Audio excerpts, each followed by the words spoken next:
everyone, I'm Catherine Anoga. Today I'm going to show you my FIBO table. So I have here my 5 selected products.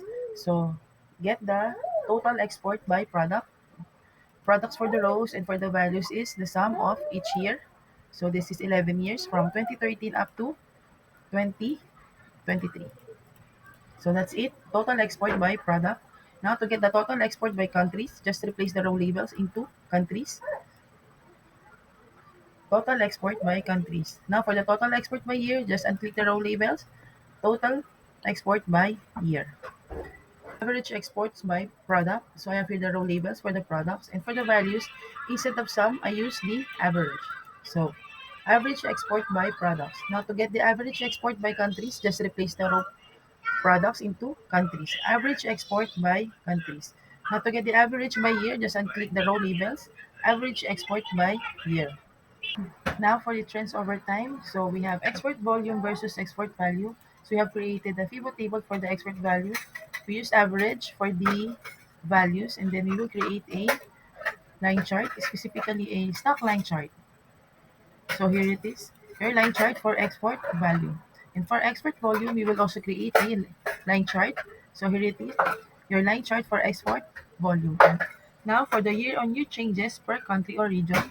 So I'm using region for us to easily check the trends. So we have also created a FIBO table for this and a line chart. So this is your year-on-year changes per region. So for the top and bottom performers, top exporting countries per product. So I have here my prepared FIBO table. For the rows, I put the products and under is the countries. Now for the values, instead of putting all the range of years, I have here my calculated field, which is sum of total. It is a total of the 11 years. So from 2013 up to 2023. So let's go back to our FIBO table. Now we will going to insert a slicer for the product. And then we will filter the countries for the, let's get the top 5 of the countries. So for the wheat and wheat flour, we can get which country is the top performing. So let's have for wheat and wheat flour. Wheat and wheat flour, so we have here Australia. For the maize, Argentina. For other coarse grains, Argentina again. For the rice is India. For soybeans, it's Argentina. So that's it for the top exporting countries per product. Now, for the top exported products by year, so I have my prepared FIBO table. I use the sum of all the range of each year. So we use value filters for the top 2 for the sum of 2013. Now, let's get the top 2 for the sum of 2014. Now, let's filter again for the top 2 for the sum of 2015. And it has value filters again for the top 2 for the sum of 2016. So let's now again top 2 for the 2016.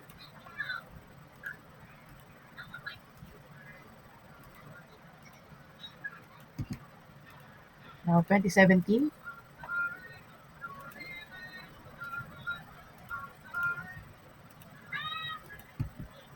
Then 2018.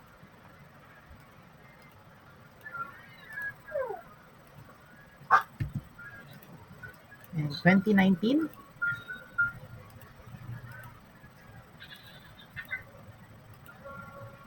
So we're looking for the top 2 for 2020.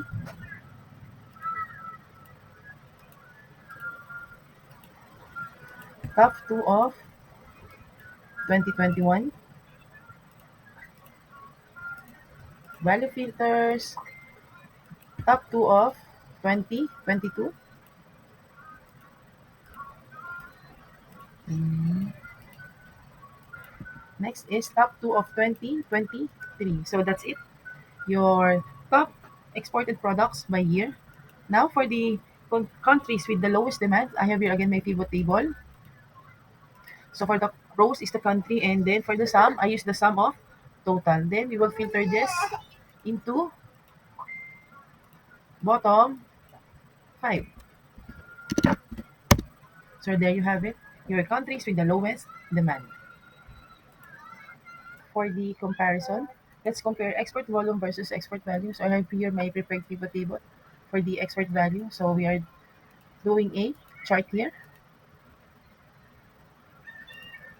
So here it is, your chart for the export value. And for the export volume, we are also doing a chart. So here it is, your chart for the export volume. Now for the comparison of products across region, I have here my prepared pivot table. Rows for the geo region, below is the products. And then we will insert a slicer for the product.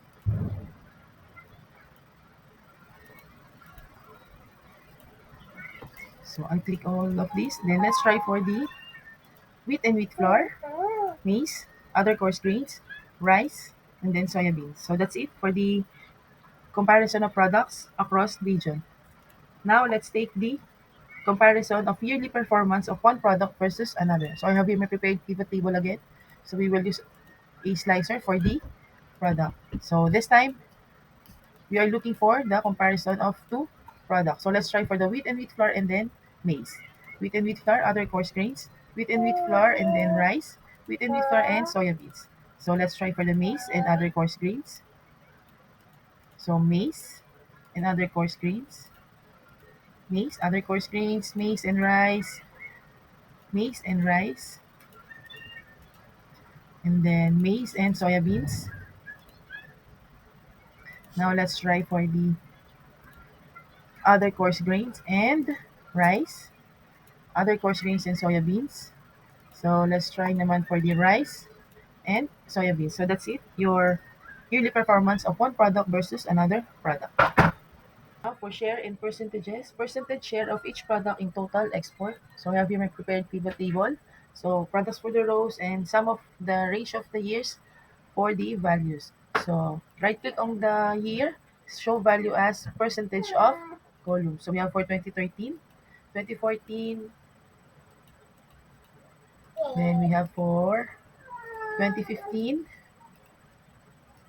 then 2016, 2017, 2018, 2019,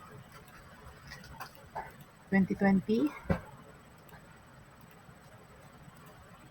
2021, 2022, and 2023. So that's it for the percentage share of each product. Now for the percentage of each country in total market, just replace the products into countries. So this is it, your percentage share of each country in total market. So for the ranking and contribution, rank countries by export quantity or export value. I have here my prepared pivot table, countries for the rows, and the range of years for the values. So this time I'm using the sum of total. Now let's rank these two, largest to smallest. So we have here the ranking of the countries from largest to smallest. So now let's have the smallest to largest. So we have here the smallest to largest. Now, for the contribution of each product to the total export, let's replace the countries into products.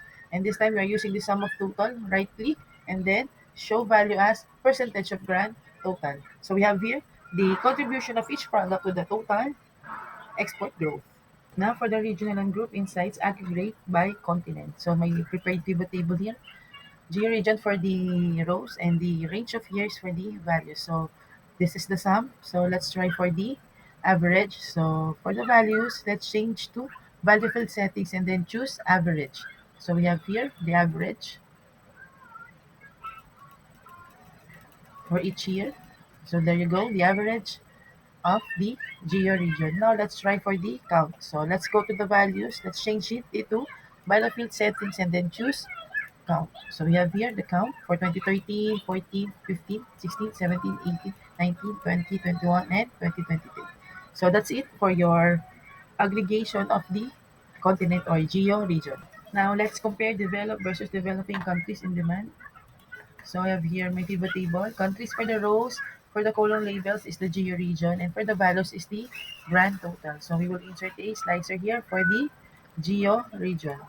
So to compare the regions, that we are using a slicer.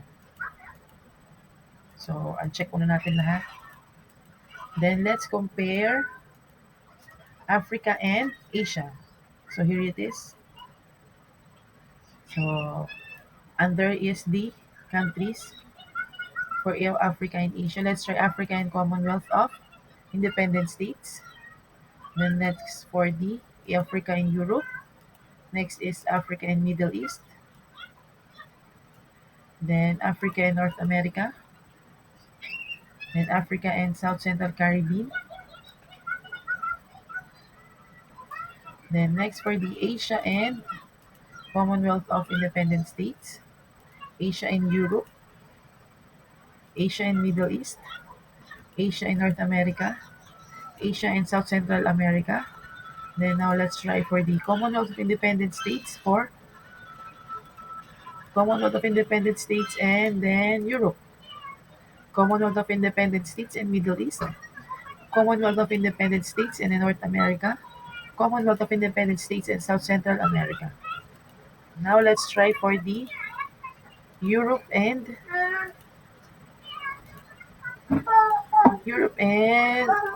Middle East.